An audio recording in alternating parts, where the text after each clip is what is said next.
Let's move on. Enough talk about that. Jeff Brohm's in Louisville this weekend as Louisville goes to take on Cal at Cardinal Stadium. We get to finally enter the Calgorithm for the first time. We've seen what they think they can do, but I think that this game on Saturday, boys, is going to be a lot like what we saw tonight with Vince's internet. Follow me on this, okay? I think there's a challenge at hand here. I think this is a football team that is very much capable of giving you the yearly Jeff Brohm loss. They have a talented freshman quarterback. We're going to get into him. They have a damn good set of defensive linemen and linebackers. They've got some talented skill position players. But I think, much like Vince's power and internet, we're going to be a resilient football team this weekend. And while it may be at times where things look bleak, I think ultimately this team is going to be able to have their way with this California team, and that's something that is very exciting. When you look at this team, boys, California, it's really hard to lose a quarterback like Fernando Mendoza and to bounce back and to still be a football team with a lame duck head coach, in my opinion, contending for a fifth, sixth, seventh win at this point. They've dropped some games. The blowout loss to San Diego State was ugly. They lost a close game earlier in the season, a 10-point, 3-point game. They've had some close ones, but ultimately, because of their quarterback, Keith, this is a football team that can be very dangerous. Yeah, it's a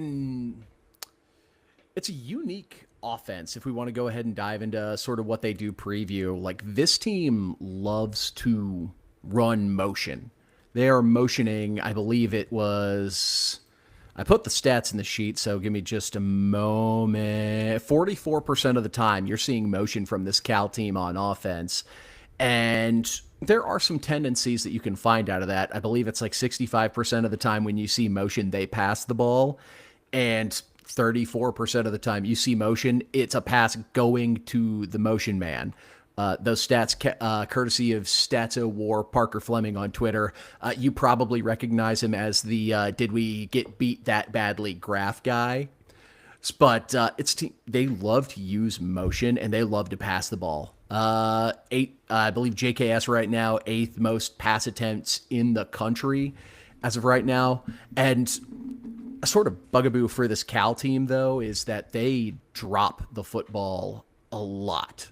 25 drop passes this season, most in all of P4 football.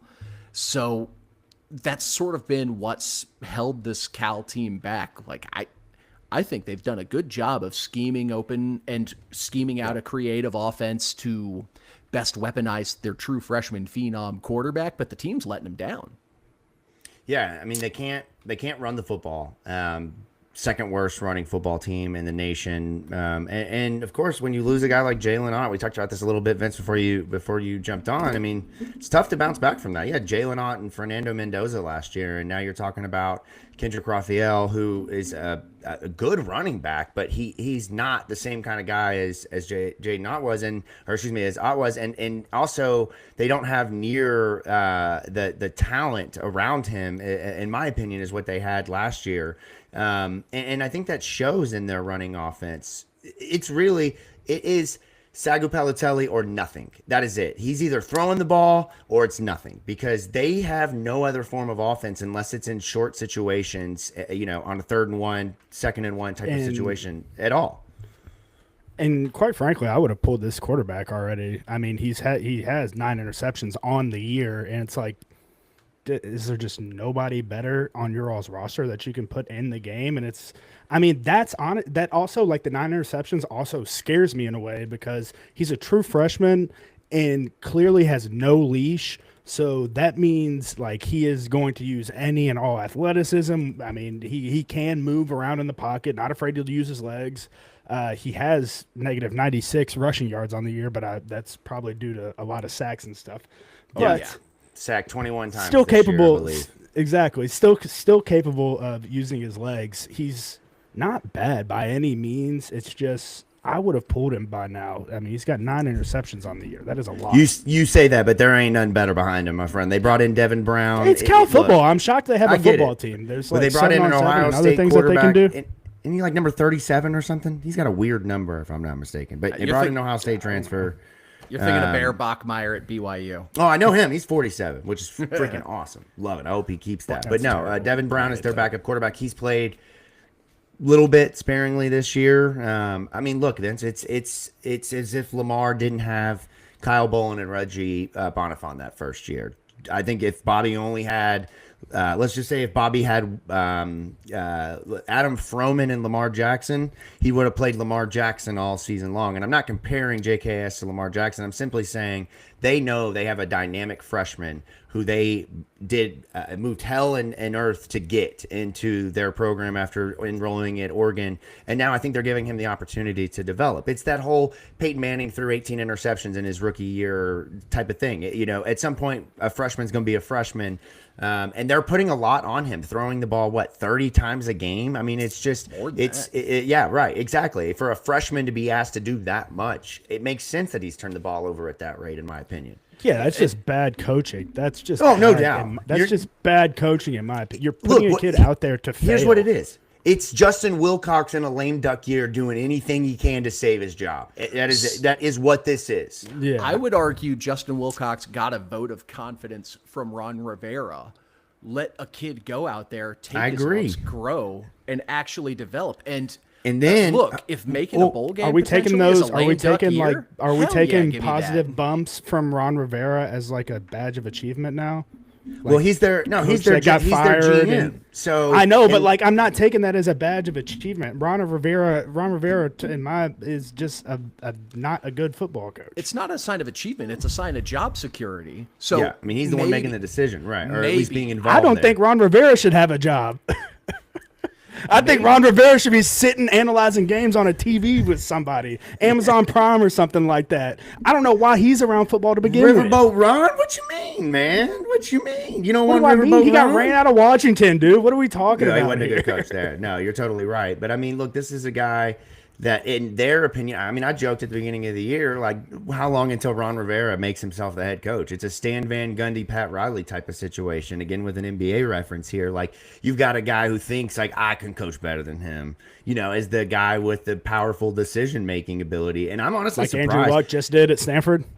Bingo, right? But Andrew Luck's not trying to be the head coach at Stanford. The difference is totally made up in who they are as a coach and player, right? Ron Rivera is, to Keith's point, giving him a bump of confidence, getting JKS here, getting him the role, getting him going in, gives him this ability to have freedom and to figure it out. And in my opinion, they've overachieved in portions of this year significantly. I mean, at one point, Keith tweeted that they might be a ranked team when they came here, which looking back on it is kind of funny now, but they did flash and they had moments, and he's looked really damn good. But he's also had games.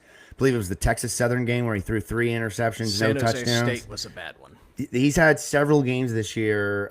San Diego State, where he's thrown interceptions only. So yeah, to your point, he turns the ball over. But here's the thing, though. We've seen this a lot with Louisville, where you have these boom or bust quarterbacks. Go back to Stanford last year with Ashton Daniels. Great example of this. He didn't throw the ball maybe more than 20 times in a game, one time before Louisville. He looked like a damn All-American against Louisville last year, slinging the football around. We've seen Louisville go out and let average to middling quarterbacks look like they are Heisman Trophy candidates. I think this team is different, though. And that's what makes me really excited about this matchup. While it's dangerous, while they do a lot of funky stuff, that whole move in the pocket thing every other play I haven't seen that on a team this year. Louisville did that early with Miller Moss a little bit, and it didn't really work a whole lot because he was throwing so off platform. I mean, every other play, it's a rollout, throw on the run, or set his feet in a new pocket. That will get them caught. Clev Lubin will take somebody's head off when you're doing that. I agree. That's just how it's going to be. Yeah. Especially with a lot of naked design concepts where they wash the entire offensive line one way to try and move the linebackers, roll JKS just complete opposite way to try and find holes in zone coverage, just moving. It's a really creative offense. It's fun to watch, but I fully expect either AJ, Wes, or Clev to put a little notch on that Sack King board this week. Yeah, and I expect 100%. Antonio Watts' potential interception numbers to grow. Jabari Mack, he's gonna put some passes out there that are purely pickable. You have every opportunity to go up and make a play on that, because when you're one, he's a lefty, which when in an offense, in my opinion, you're already at some form of a disadvantage just purely based off of how football is played. Like in my opinion, maybe I'm wrong on that, but you're rolling out. No, you're right, Jacob. You're right. The ball, like at the wide receiver, Sat wouldn't recruit lefties, right? And it's not, and like that's not because lefties are worse. It's because you have to flip the entirety of the offense. Yes. Now a left-handed quarterback, and the ball spins different coming out of a left-handed quarterback's hands than it does a right-handed quarterback. So they could have all, like I guarantee you, they have 2 or 3 backups that are right-handed quarterbacks. Those receivers have to catch passes from that right-handed quarterback. That's why the dropped passes are happening, because they're getting it. The ones, it's just not the same. It's tough. And he throws a lot of ducks, like a lot of wobbly balls that, they go the distance, but they are quacking the whole way. And, it's the hospital ball, as Keith calls it, He tries to be Superman, and he knows it, but Cal needs him to be Superman. Yeah. He's not the hero Berkeley deserves. He's the hero Berkeley needs. I bet like, has he had a game where he hasn't thrown an interception this year? I believe he's had at least 1 or 2. Hold on, I bet whatever game, like I'm sure he's gone off on a game or 2. I bet that's so fun for him because he's a freshman, and it's like clearly you have no leash. You can do whatever you want out there. Who knows if you know the playbook or not? Well, I mean, so I'm sure it's kind of fun for him in a way. I assume that's partially why he's at Cal, because they were willing to get him on the field as a freshman. Right. I mean, he wasn't playing over Dante Moore. I mean, and then from there, there's no guarantee. He's had multiple games this year with no touchdowns and multiple interceptions, and he's also had several games where he's had no interceptions and a few touchdowns. So, I mean, it truly is a what the hell are we going to get week to week? But what I said to Keith earlier, Vince, and I think that I don't know, maybe you won't respect this, but like if he's right-handed and he's the same quarterback and I'm playing a football game like a college football or Madden, this is my dude right here. Like I love a good quarterback that can roll out, reset the pocket, and just rip passes down the field. That would be the guy that I'm stacking numbers with. Oh, for sure. I mean, for sure. Go ahead, Keith. All his deficiencies are all mental, and that's what you expect from a true freshman. Like, look, we could all say, like, if you're building a quarterback in a lab, this is a lot of what you're going to look like. The kid can move. He's got good speed, maybe not elite speed, good pocket mobility, has a friggin' cannon for an arm. When he's like in the zone and he's on, has pinpoint accuracy. There's a reason this kid was a 5-star coming out of high school, out of Hawaii. This kid's special. Good. He's good, man. He's really good, and he's a young freshman. I'm not pushing back on the 5-star from Hawaii thing. The other 5 stars from Hawaii turned out to be, kind of mid at the end of the day. If we're suffering through it right now, Keith, with one of the mid 5-star quarterbacks, and he's a lefty. Keith. Look. Well, you gave a mid quarterback $250 million. Did he not win a national title when he was playing college football, though? I mean, I know he's mid in the NFL. Oh, God. He had to throw the ball to Jalen Waddle. And, I mean, like, they play paper, rock, scissors in the backfield to see who was going to get reverses on that football team. Tua should get no credit for any of that. I'm just saying, I mean, he was the same for Joe Burrow. Hawaii, anyway, but yeah. So allow me to flip the page, though, a little bit, just because we've talked about this offense a lot, and we'll dive into more of the players to know here in a little bit. Defensive side of the ball. I found it interesting that they called their defense a base 2-4-5. You're not cool. You're not unique. You run a 4-2-5. You just have stand-up edge rushers. They're not outside linebackers. You're not special, Cal. It's a 4-2-5, similar to us, only instead of hand in the dirt, they've got edges who like to stand up more often than not. What the biggest thing that I noticed, like they've got some guys who are thumpers on that defense. Like, they're not overwhelmingly bad. Linebackers for sure. They're not overwhelmingly special. We're going to gush about one of the kids, Cade Ulabe. Yeah. He's on their injury report, though, right now is probable. He got knocked out of the game last week with a hand injury. Yeah. If they don't have, like, that honestly might affect That's huge. What I play. So it's going to be a tricky pick-em segment if that kid's playing or not. But they've got thumpers overall, but it's a very average unit. I don't think they're overwhelmingly bad at anything. I don't think they're overwhelmingly good at anything. They're just like a college football defense. The one knock I have against him is they're one of the most penalized defensive units in the country, 119th out of 134 teams. So crowd noise, get them to make mistakes. They will hurt themselves. Yeah. And Chris Olave is a beast, dude. I mean, 81 tackles on the year. But Keith, you mentioned like him being a thumper is perfect description for him. I mean, every single hit is like him trying to put you through the turf. So if he is not playing, best wishes on the recovery, but thank you, Jesus. Right. Yeah, he's a guy who I'm like, okay, yay, we don't have to play him. Yeah, seriously, dead ass. And I mean, I don't say that very often with like a lot of guys. Like it reminds me a lot of the NC State. Like he could definitely go play at NC State. I was like, literally this is an just NC thinking State linebacker for sure. Peyton Wilson. Yeah, no doubt. I mean, I think I wrote this in the show notes, but the numbers this year with him are absolutely staggering. Cade Olave. I mean, he is their leading tackler, as you mentioned. I think he might be the leading tackler in the country, if I'm not mistaken. But this season, where is it? Here we go. 5 games with double-digit tackles. 1 game this season with 19 tackles. So, I mean, you're talking about easily the best output in the ACC, probably in the country for a performance in a game. So it's just, things like that are, it shows what he can do. And then they also have a couple of other linebackers that also popped when it came to kind of how they play. TJ Bush seems to be their kind of premier pass rusher, the guy with 4 sacks this season. So similar numbers to Clev Lubin.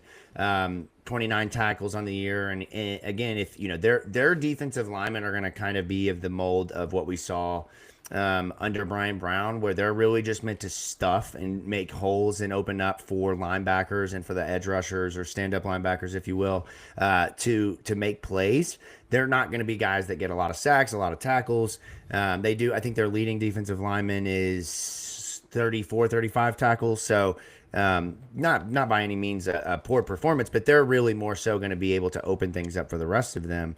But the challenge for them is not their linebackers or their front three. It's their secondary. I mean, they seem to be really what is Cal's issue this year, both in obviously in the passing game, but even in the running game. I mean, if those guys don't make a tackle, which if you get past Cade Olave, you're probably gone anyways. But they've just been piss poor all year long, and that's where. You guys talked about last week with Virginia Tech that Miller Moss needed to take advantage of a secondary that had been average, if not worse than that. And I don't picked his ass off. Yeah, right. I don't think he did that this weekend. I think you've got to lock in and take advantage of a bad secondary. Yeah, I completely agree, Jacob. This is one where Chris Bell can definitely use his physicality, and Colin Lacey can use the shiftiness to find the open spaces. I'm leaning more towards Colin Lacey having a big game in this, just being able to find open spaces in the zones. But then again, Chris Bell's done a phenomenal job all year on those rub routes, things coming across the middle, being able to sit it down when it's needed to set down, being able to keep it continuing whenever it's needed to be kept going. So it could really be a huge day for either one of those guys. It's all on Miller Moss to make these correct decisions. I'm not so much leaning on the offensive line having a bad game and, Miller's having this and that, he's getting hit a lot and sacked. No, they're playing fine. You're having clean pockets, maneuver around in the pocket, be the 6th-year quarterback we expected you to be, and just make some plays.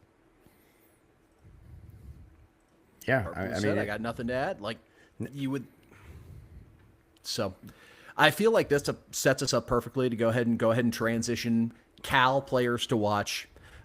Now, you all already mentioned his name a few times. I was going to see if I could challenge you all to say his full name. Sagu Palotele.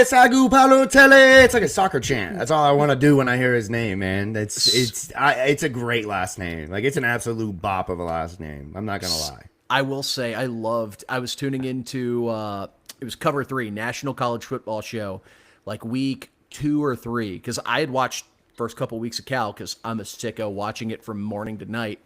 And they were doing a live show during a Cal game while it was on. And one of the guys was like, no, you guys watching Drawn Sega Genesis? This kid, holy shit. I like that one. Duran Sega Genesis. That's a good one. His last name reminds me of a Pokemon. Like it's the, and if they could only say Sago Balotelli, I could hear it. Like it's perfect. But now, the one thing that I look at this Cal team and where I do think offensively, at least, where they could really have some damage because of the fact that they don't have much of a run game. They really do have to go all in on the passing game. They've got two weapons in Tron Grizel, which I think is a great name. Tron is a badass first name. And then another badass first name, Jacob De Jesus, a number 20 wide receiver, which I really thought you were going to go Jacob De Jesus on that. Jacob De Jesus. I really thought you were... Jacob the Jesus. That's exactly who he is. Right? The whole time I was typing the article this week, I was like, Jesus. Jacob to Jesus. Jacob to Jesus. But he wears number 21, I believe. Yep. And number 20, like wide receivers that wear a 20, it's growing on me. I actually really like it. So, but not him. I don't like him. In this case, I do think, though, that he is a dynamic playmaker. He leads the team in receiving. Tron Grizel averages, I believe it's somewhere between, 13 or 14 yards per catch. So, I mean, these guys are capable playmakers. He's going to try to stretch the field. He is going to try to hit the deep ball multiple times.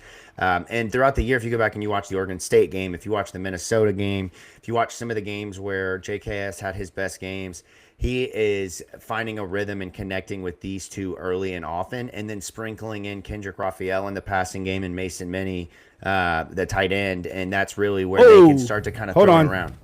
We got to. Oh, sorry, I didn't mean to cut you off. I was done. I guess this is like breaking news, not breaking news, kind of breaking news. So we got a big dog tweet. Okay. Yeah. So a Miami Twitter account. Miami. I just saw it. Somebody just sent it to me. So I see need to throw a bag and tell him to come home. Isaac Brown, Miami tweet, and then underneath Vince Morrow at 8:48. So an hour behind. Shocker. I had connection issues. Had no power. Shoot me. Not going to happen, buddy. I love great. Big Dog Twitter. I'm so happy I can cheer for Big Dog Twitter now. It is awesome. But we got this. Our photographer got a picture of Big Dog a couple weeks ago, and if you told me that he was a coach on the sideline, I wouldn't believe you. Like just the demeanor of it looks like he's just having fun watching football. Like he's not coaching. This is his bet. This is the gig he wanted, man. This is awesome. Yes. Yeah. So quick to get us back on Cal. Quick game for you. So you mentioned Jacob De Jesus. How many targets do you think he has on the year? Ooh, that's a good question. I know he has 30, 40 something catches. I would say that the target's probably double. I'm going to go 85 targets on the year. Vince, you got a guess? I don't even know. Like 80. Go 80. I'm gonna go 80. I'm gonna go under Jacob.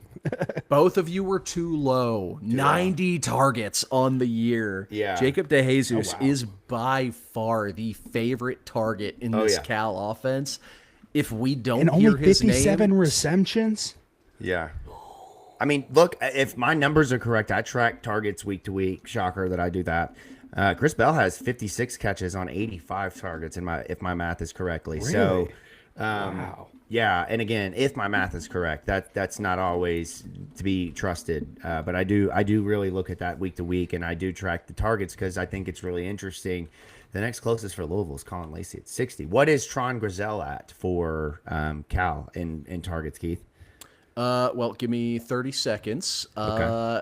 85 is correct for Chris Bell. Nice. Look at my math, man. Yeah, that's game-to-game tracking right there. If you all haven't clicked into this document I have linked in the show sheet, you are missing out. This is College Football Central right here. I've got top 25 rankings. I've got stats. I've got Louisville's week-to-week stats. This is the place to be. I love that you do that. Because you do it out of, like, the love of the game. I love ball. But there's somebody in Louisville's football office that does that hates that fucking job every week. They're like, God damn it, this is so stupid.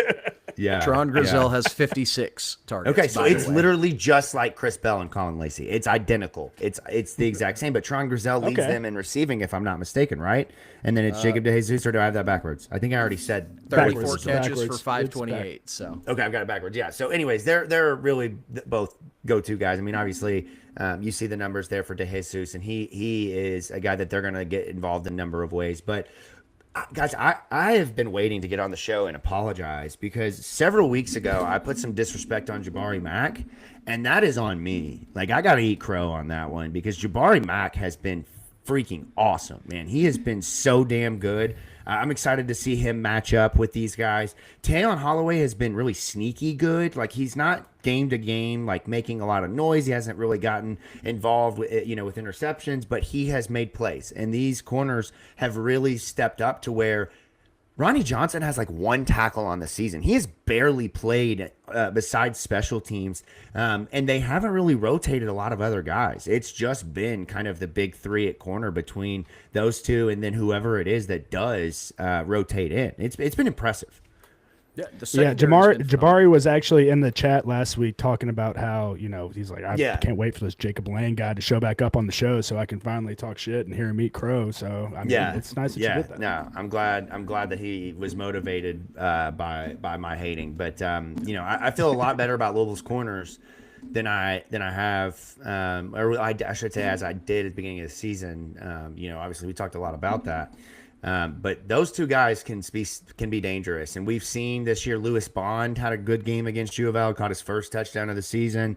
We've seen other wide receivers this year that have been successful against Louisville, but for the most part, they've contained, and they'll have another couple of guys that they really got to keep in check. Well, they're not having to cover for a long time, Jacob. As far right, Keith, don't we have a lot of like pressures? And you're muted, I believe. I wasn't saying anything. But, I was like, letting you talk. No, I figured you were going to eventually, but like that, I mean, they're not having to cover for a long time, and I mean that's nice for a corner to know the time frame of, okay, all I have to do is hold my ground for X amount of time. Now, of course, play through the whistle, but you're more than likely good if you hold for an X amount of time. Yeah, it's a symbiotic relationship between pass rushers and defensive backs. Nice. Like edge rushers get home quick, makes a pass rusher's job, makes a pass defender's job easier. DBs are having great coverage, gives the pass rushers more time to get home and pad their stats. It's like they're relying on each other, and both units have really come through for each other this year. So it's been really phenomenal to see, and all that being subsidized by two phenomenal defensive tackles in the middle, just muddying things up, forcing teams to be one-dimensional. So let's talk. They don't get enough love, Keith. Those two guys do not get enough love, man. I try our best, but they do not. I know. We're gonna. I don't know what we're gonna do to go on a full Renee Conga campaign, but we will at some point this year. We'll figure it out. We got to turn it into content at some point. Get Gerard and Congo once the season's over. Let's get them out to K-Pot and see what they can put away in 2 hours. Yeah, it's gonna have to be like K-Pot or something. We can pay like up front for like, here's $40-$50. As much as you can eat, because if we get caught with a dinner bill with them, boys, we might have to refinance the house. I do think it's humorous how much Keith just loves watching other big dudes eat. Like, that's just like a thing that he's just like, oh yeah, let's go eat some wings with them and just see how many they can put down. Like, it's just a big guy. Me and Keith might go to K-Pot on Friday and just see how much we could eat. Y'all are a real power couple over here, going to K-Pot together, man. I'm so here for this. So speaking of power. Okay, there we go. I was going to say, speaking of power couple, you beat me to it. Go for it. Speaking of power, look at you guys. Cal defense, couple of thumpers. We already gushed a lot about Cade Olave, and I still don't think it's enough. Like, this is a guy, if you're watching him and he's not playing against your team, you are praying this kid somehow ends up in the portal with eligibility and you can get him on your team. This kid is a bona fide stud. On Cal's injury report, as probable, had a hand injury against Virginia in their last game, left, I believe, in like the second, third quarter and didn't come back. So while that initially sounds good, if he comes back and has a club, he might be able to get away with a felony on the field. Yeah, that's almost worst case scenario. It's almost worst case scenario to give a guy like him a club, man. Like, it's not fair. There's nothing worse. There's nothing worse looking out, and you see a club like that. When I played linebacker in high school, you'd see a club on the offensive line. You're like, son of a bitch, because you just know, you'll beat him, have your normal day and everything, but you're gonna leave like bruised to all hell. Yeah, you know what? Switching gears though, you mentioned Olave and we talked about T.J. Bush, but you have Cam Sidney on the list. They've got a couple of other guys that rotate in. I mean, look, they're This is Luke they Farrelly, continue the redshirt freshman linebacker they have. They have developed talent, man. They have been a talent. They have been a minor league for better teams. Like they are producing talent that they're sending off to Oklahoma and Indiana and Florida State, and we are said better team. Yeah, come on, Olave. I would take either one of those kids. I'd take Luke Farrelly too. That kid's a stud as well. Honestly, the defense kind of reminds me. Now, I don't know statistically if it's a fair comparison, but it's just a unit full of really good players. Like if you took our 2013 defense and just took Q and Ashton off of it, it's just like a defense with a bunch of dudes on it, man. Mm-hmm. No elite superstar guy. Is that what you meant right there? I think. Is that not what I said? Oh yeah, 23. My bad. Yeah. I was gonna say they're definitely not 22. 22 is badass fucking defense, but no, you're right. And when you switch sides and you look at Louisville, and particularly on the offensive side, you can't look at this game without asking the question of what happens without Isaac Brown. I have not seen an injury report. You did. Is Isaac Brown listed as out? I assumed he would be, obviously based off the way that Jeff has talked about him. You saw the video of him, leaving the field, the injury, and there was a video I saw after of him kind of limping around post game. So I mean, it seems like it's a pretty serious injury that at least is going to be a couple of weeks. The good news is it seems like Duke Watson could be back in the fold. What was the update there? Probable for Duke Watson, which is I don't think we've had a guy marked as probable that hasn't played yet. So I assume that's the coaching staff's way of saying they're banged up, but they're good to go. Yeah, and we haven't seen Duke Watson since the Virginia game, I believe. Been out for Miami, BC, Virginia Tech. So, I mean, he will be a great addition to this team. He's had a rough go of things early. 24 carries, only 64 yards. I believe his only touchdown on the year was a touchdown reception. So he really hasn't, because of injury and just the first two games, if you remember, it was Isaac, and then he got a couple attempts at it, and then it was Isaac some more, and then Keywan, and then Braxton and Sean. So getting Duke back out there and now with carries, hopefully we can get him back on track to where he was in 2024. But I mean, guys, I understand, look, Isaac Brown is just an incredible game changer, but I've got to say I'm very excited to see what Keywan can do as the guy moving forward. Yeah, because so far when he's gotten the chance, he's dominated. I feel the same way, Jacob. I think Keywan will be fine, and Keith, you'll love to hear this. This might be a game you want to put Braxton Jennings in as the second back if Duke isn't healthy.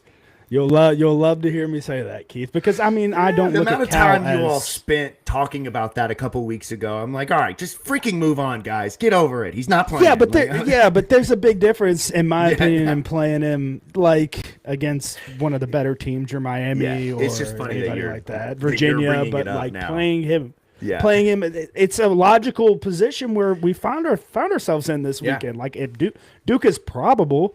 He could probably not play Saturday, right? So I mean, and I think they've tried this season with Colin Lacey, and to say it's not worked is not fair. 7 carries, 23 yards, only 3.5 yards a carry. It's been minimal. When you do give the ball to a wide receiver, it's once in a blue moon, and it's really hard to get any sort of true consistency going. They haven't played Sean Boykin since week 2. We haven't seen Braxton Jennings since week 3. So, I mean, they haven't turned to those guys.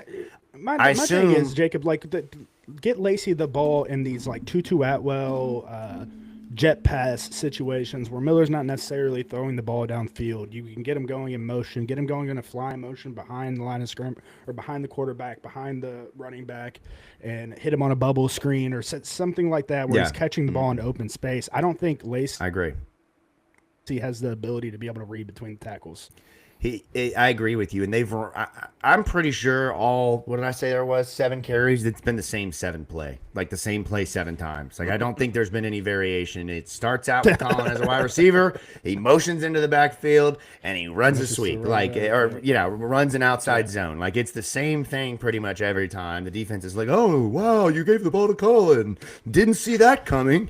So I think that if you are going to continue to work him in, you've got to figure out a way to get creative with it. I've I love what I've seen from Miller Moss with just taking what the defense gives him in the run game. Jeff Brohm talked about it on Monday. There's going to be, he said that he has had this conversation and reminds Miller Moss of this every game. There's going to be 4 or 5 plays where you're going to have to run the football. You're going to have to just go. Vince, you talked about it the other day. Trust what you see. Understand they're not spying you. No one is watching you. If there's green grass, run. Run. Go out of bounds. Oh yeah, Don't and slide run. and slide. That's my biggest thing. Is like Run. he took a weird, And nasty slide. hit And slide. Yeah. And slide. Exactly. And run, Miller. And run. And slide. Right. And then, I do think, it would be great to see them kind of continue with Deuce Adams. Again, come on and just give me a little bit more creativity with it. Don't bring him in on 4th and 1 when you should have brought him in on 3rd and 1. Like, don't just come on, Jeff. Be like, I love that you're trying to get the kid in there, but it's not doing him any favors. It's not adding anything to your offense. So I'm hoping this week that we can see Duke get going. We see Keywan really take that stride. He hasn't gotten the opportunity to be the guy in a game until, late first half, late second half, when Isaac starts to kind of slow down. What happens if you give him the ball 15, 20 times in a game? I mean, who says that Keywan can't have the same kind of impact? It might just look a little different. Offensively, anything else that you guys think? What Bell, Lacey, Skinner, Kariski, what do you guys think just in terms of the rest of the offensive line? I mean, that sort of transitions into offense. I mean, you already talked on it. I mean, Bell and Lacey, we talked about it earlier. We think they be able to. Cal runs a lot of zone defense looks. Sit, find the hole in the defense. Miller gets them the ball. They can make a guy miss and have a big day. But no, the other people who I talked about a little bit on the defensive side of the ball who I expect to potentially have a big day, the combination of Clev, Wes, and A.J. Green, especially if we can get an incompletion on 1st and 2nd down with how often this Cal team passes the ball, force them into 2nd or 3rd and long situations where it's even more of an obvious passing situation, and you can put that rush package on the field with either Congo or Gerard as the other D tackle. You can pin your ears back. We can have a night game crowd at Cardinal Stadium getting loud with a true freshman in the shotgun. I was going to say under center. They don't do that much. Right. But you can get in their head. You could force this kid to make a bunch of mistakes early if you can put them in bad situations. So this is a game where the edge rushers could potentially feast, and I would be shocked if one of them doesn't end up on the stat sheet.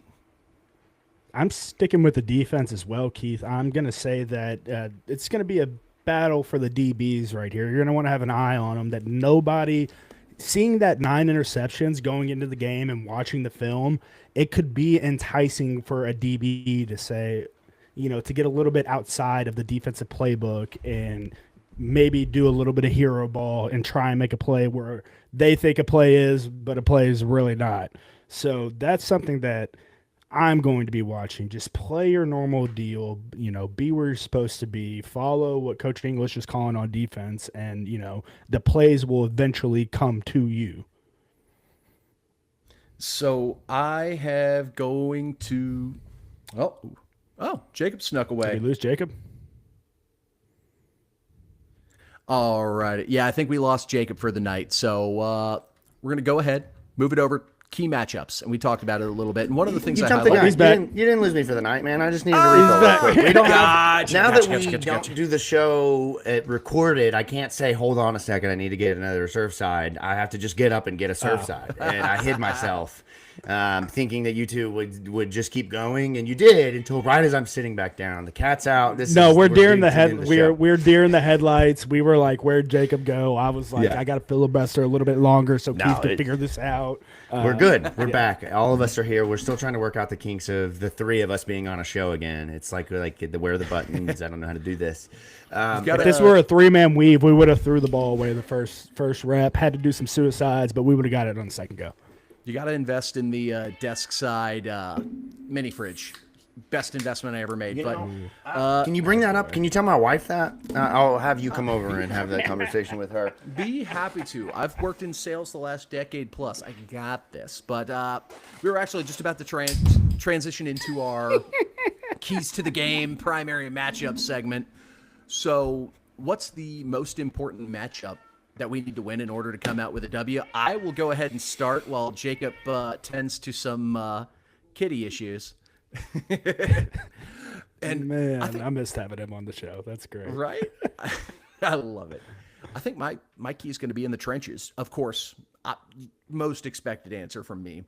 It's a unit we haven't talked about a lot, the Cal offensive and defensive line, but they're not great, but solid units. But Cal on the offensive line, because of the quantity of pass attempts, has given up, I believe, 22 sacks total on the year, 21 on JKS.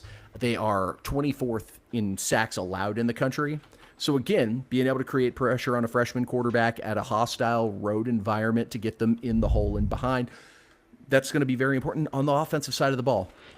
You don't have your primary home run hitter in Isaac Brown.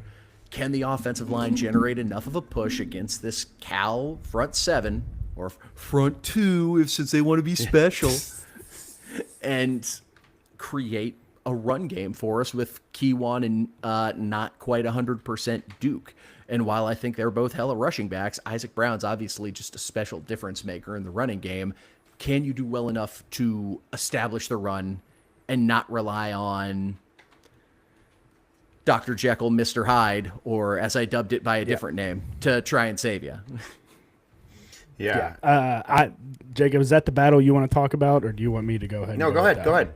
No, go ahead. I was going to go with Miller Moss versus himself. I mean, that is the only way I can see us losing this football game, is if he throws multiple interceptions and makes poor decisions with the football.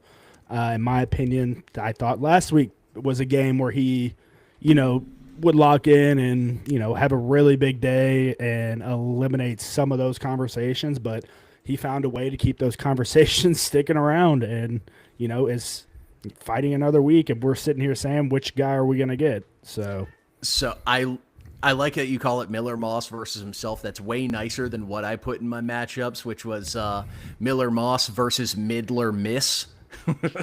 Well, I mean, I said before the season even started, that my autocorrect on my phone, it's not a good thing that it autocorrects to miss every time I type Moss in. No doubt, man. It still does, and it almost feels intentional at this point, at time to time.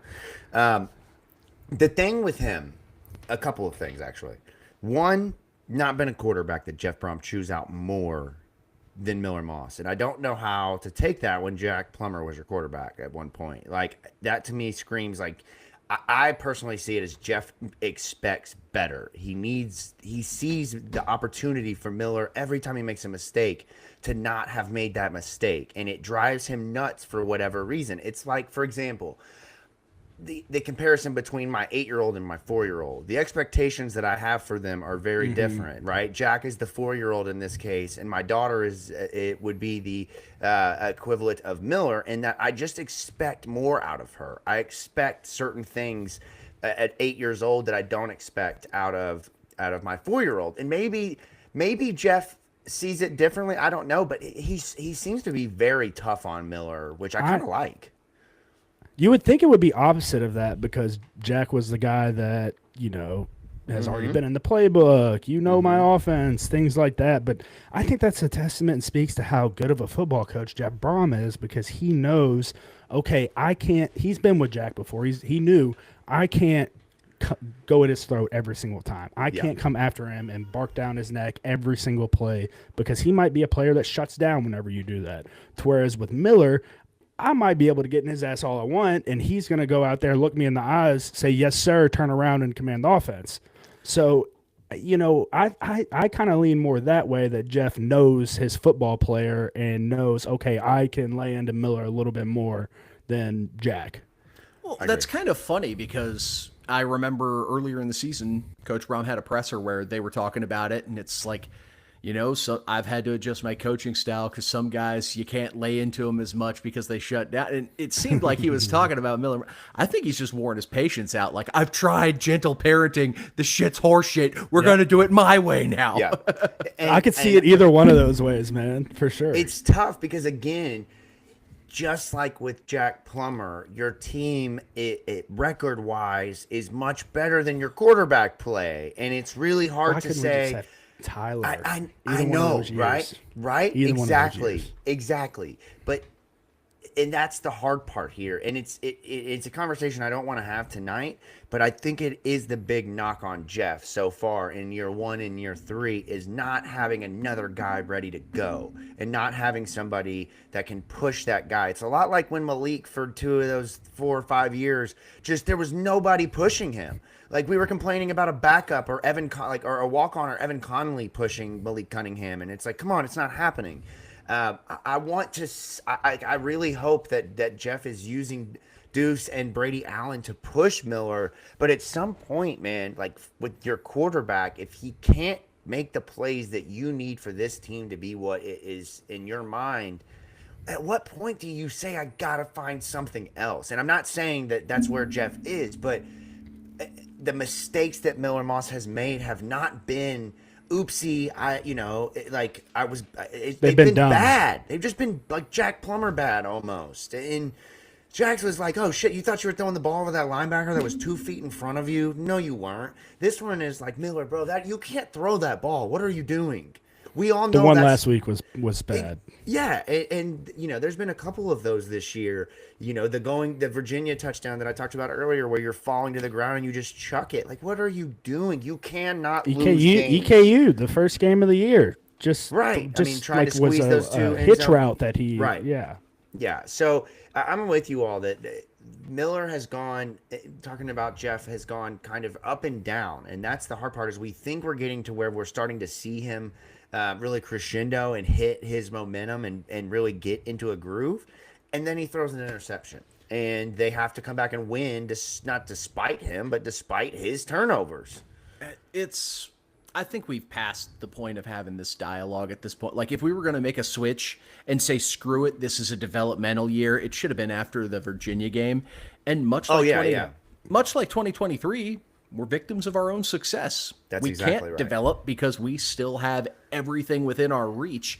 We just have to have faith that this guy can get us there. Yeah, and that's the scary part of this season in itself is week to week we're clinching because we just don't, like, the rest of this team is fucking awesome, man. This defense is nasty. They got playmakers everywhere. These skill positions are some of the best we've had under Jeff Brohm with Isaac and Chris Bell and Colin Lacey. But then you got this quarterback that every once in a while, it's just like, it's the Three Stooges types of interceptions, man, that you just cannot do as a senior, or else they're going to start sharing the picture of you working behind the counter at Long John Silver's, man. You don't want that. You don't want that, Miller. You don't want to be that guy, I promise. Don't let Calgorithm will take that and put that, bro. They want to with the Long John Silver's, dude. So I'm really, really hopeful that with it being a home game, with the crowd being into it, that we can just really get the best of Miller Moss. But without Isaac and then, of course, some of the other things going on, it's just, you just never know. And I can tell you, if we don't get the best of it, the crowd's going to let them know about it. That's for sure. Yeah. I mean, they already have this year, right, Keith? What game was that? Was it JMU where the Boo Birds were out? Virginia, JMU, Virginia. both. It got pretty bad. Yeah. So, you know what else is scary? This predictions contest, Vince. It's going down to the wire, man. Like, we're all still within one game of each other. We're getting close to the end. Me and you now have a 1-game lead after Jacob going on a losing streak after taking a hiatus from the pod. So to keep things fair, I went. See what happens when you don't show up, Jacob. You lose. You end up losing, man. It's been a rough couple of weeks, boy. It's just been that Virginia Tech game. I thought I had you all. I thought I was like, I'm gonna get them right here. Nope, 12-point win. Like, damn it, damn it. So with that, Keith was hitting me on the leg like, we got him, we won. I'm like, what? He's like, no, we got Jacob. I'm like, oh. Yeah. So the game within the game. This is a line. It's pretty similar at most sports books. 18.5. So it started in the 20s and it took a precipitous drop here recently. Yeah. So we're at 18.5 right now. A lot of sports books. If you want to sponsor us, we'll be happy to use yours. But until that happens, go wherever you find. Sorry, ESPN Bet, we won't use yours. Sorry, that's the only one. So with that, I went before Vince last week. The two of us are in the lead. So Vince, it's your honors this week. Okay, I got this one. Yeah, cards are covering for sure. I am confident. 18.5 is the line. I don't know if I said that or not. You did, and you obviously feel they're going to beat that. Can I ask you a question though, Vince? What would the line have to be for you to go the Cal points? Like, I'm just curious. Like, would it be in the mid-20s? Like 21 plus? Okay. Yeah, 20s plus. Yeah. Okay. Yeah. I mean, like 18, I'm very confident in this football team, specifically in the defense the kid's thrown 9 interceptions this year. Just math will tell you he's likely going to throw one against us, and I'm very confident that we will make them pay, and they'll find themselves in a situation where they're going to have to throw him more times than they want to, and we're going to take full advantage of it. Now, it's all up to Miller Moss and the offense just to run your normal game plan. I really think you can go out there and run your normal stuff, even with Isaac missing. Keywan's a good enough running back for it. Duke's a good enough running back for it. If we have to throw Braxton out there, we can do that too, Keith. So whoever wants to go next, you got it. That's right, Mason. Yes, 100%. Yes. Yes. So this is a bit of a that's honestly kind of what I was thinking. You were gonna be like 40, 50. Like, I didn't know what your answer was gonna be. That's hilarious, Mason. You know already. If it was Duke, it would be 500 before he took the points. So it's the same right. Shit. Go ahead, Keith. This is a weird one, and I feel like the partial reason the line is so high is because Vegas sees the potential of what could happen if we get that Miller Moss that doesn't screw up and cost us 1 or 2 possessions each game. But Louisville is 3-5 against the spread this season. And all 3 of Louisville's covers have been on the road. They have not covered a single game at home yet this season, man. At least at the closing line. So with that being part of the reason, and I still just do not have faith in Miller Moss, I think we win. I think we win handily, but 18.5 is a big number. Now, I will say, primary caveat on that is I'm assuming Olave is good enough to play. Yeah. If Olave doesn't play, I'm going to get real nervous about that pick real quick. Yeah. So I think we're good enough that we'll be able to keep Cal at arm's length most of the game. But until this team goes out and actually just puts a boot to ass against a team in this conference, I can't trust them to do it. So that's why I'm taking Cal in the points. This is the one. Yeah, that's fair. That's fair. I'll give you that. The last time, really the last blowout, if you will, would probably be Bowling Green, the 40-17 win. The 38-24 Boston College game didn't feel like that big of a point differential until the end, just because of how they played in the first half. But also, I have to manufacture drama for your pick to give you a split team to choose between. Yeah. Yeah, I love it. I love that we're differentiating ourselves after years of our pick being one differential each by the time the season's over. But I'm going to go with Louisville minus 18.5 because of really one thing here. I think at the end of the day, what this defense is going to do in this game is turn them over and force a lot of sacks. I think 2 interceptions minimum, 3 sacks minimum in this one. I even think the interception number could be as high as 3 or 4. And because of that, if you give Louisville the ball back that many times, I think he'll probably throw an interception on his own side of the field at some point in this game or a fumble. I think that Louisville is going to have the opportunity to stack points. Maybe late that they pile on, but knowing how good this defense is, at some point, Cal is going to have to go all in on throwing the football, which Ron is just going to be able to pin that defensive line and linebackers' ears back and just let them go and say, hey, Jabari, just go, go, Antonio, go take care of business, get the football for us. Keith, there's one key factor you're missing in your pick. This is an alma mater game for Ron English. Gotta get your get-backs on your alma mater. Is he a Cal guy? I think somebody tweeted about that. I could have got. That's very possible. I get got off. I 100% think this could shape up to end up being like a 17-6 kind of game, just gross game all throughout. Yeah. Like, offense can't get going. Vince is right. Saves the day. Researcher Vince over here, Cal alumnus, Ron English. I get all my research from X.com. Everything. He started his career. Oh God, Vince, we have a bit of a conundrum here. Okay, I need your thoughts on this. He started at Arizona State and then went to Northern Arizona and then went to San Diego State and then Arizona State, Michigan, Louisville, Eastern Michigan, back out west at San Jose State. Can you believe in a coordinator that has spent that much time on the West Coast? I mean, I like scenic views out on the West Coast too. I mean, I'd go out there for a year or two to hang out and then move back. What the hell? The Robbie Jacob, you pull the Robbie Bell, go out west. Cut your teeth out there while you're young. I remember Thomas Jackson talking about schools he was gonna go through. You guys remember him? Yes. T-Jack back in the yes. he was like I can finish this story. This is a great story, and he picked the school based off. He goes into the team. What? He goes into the team room. Yeah. Yes, he wanted to transfer to where the prettiest girls were. I was going to say the Arizona schools have a reputation for a reason. So, that's right. What do you mean? I'm besmirching the brilliant minds of Rob Gronkowski. Scattaboo. Okay, well, that'll do it here with predictions. Thank you all for tuning in. This has been a bit of a longer show. I've been kind of watching here. We've actually picked up quite a bit of steam just with folks jumping in after the basketball game. One point on Twitter, up over 1,000 folks in here watching football on a basketball night. So we thank you all. That's big time. This town, man, they can support two sports. Like I truly believe it. With Louisville basketball and Louisville football, big weekend. Beat Cal on Saturday. You got UK basketball next Tuesday night.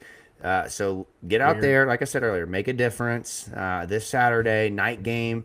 It's best of the best. It's going to be a great time. And then next week we got a short week on the way to Clemson. So take care of business. I do just real quickly, guys, want to plug a little basketball thing if you don't mind. I'm so sorry. Not those shooty hoops. But obviously, it is very rare in this day and age that Louisville basketball and Louisville basketball and UK basketball play before Louisville football and UK football. And this week on Tuesday, UK and U of L will go head to head in basketball. And we, State of Louisville, will be live out at Goodwood on Whiskey Row before the game. With our first basketball pregame show of the year. We've got some announcements coming in that show of what you can expect throughout the season. We are extremely excited to partner with Surfside to bring you those ahead of most major basketball games this season. So if you are looking for a place to stop by, drop into Goodwood. And if you're a UK fan listening to this and you wanted to drop in and drink some Surfsides, Republicans buy Jordans too. Okay, that's all I'll say. That's all I'll say. But we hope that you'll jump in there and join us. And as I mentioned, we got Clemson next Friday night on the football side. So we will be out tailgating in full force. And then just a week after that, the boys are hopping on a plane and headed to Dallas with Surfside. So we take Surfside to SMU. Extremely excited to partner with Surfside for some activations down in Dallas ahead of the SMU game. So things are heating up here on the State of Louisville starting next Wednesday. Excuse me, keep saying Wednesday. Next Tuesday night for the UK U of L game. Yeah, man.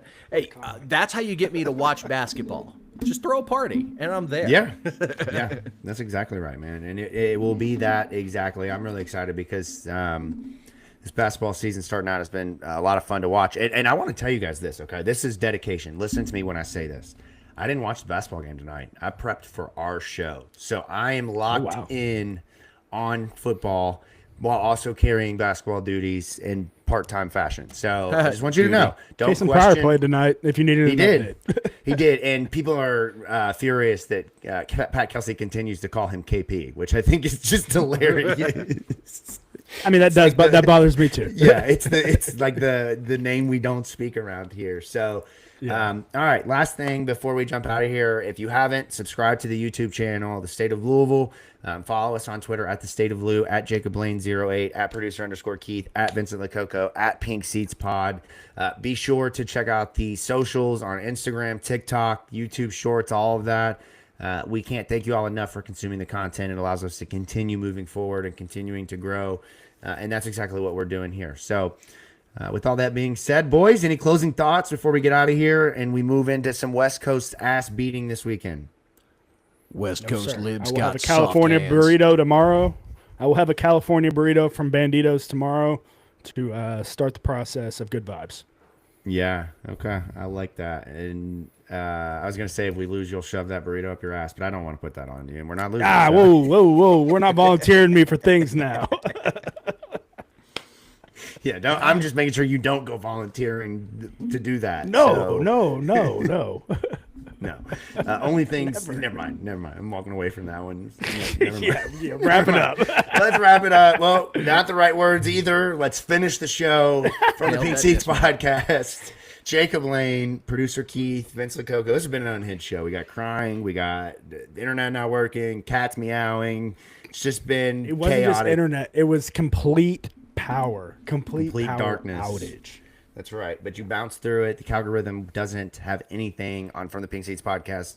Louisville football faithful. Ladies and gentlemen, we will see you next week, Sunday or Monday, likely Monday, for the California recap. And then we will see you again on Wednesday night for the Clemson preview with, I believe we'll have a special guest jumping in here with us. We'll tell you more about that next week. Until then, ladies and gentlemen, C-A-R-D-S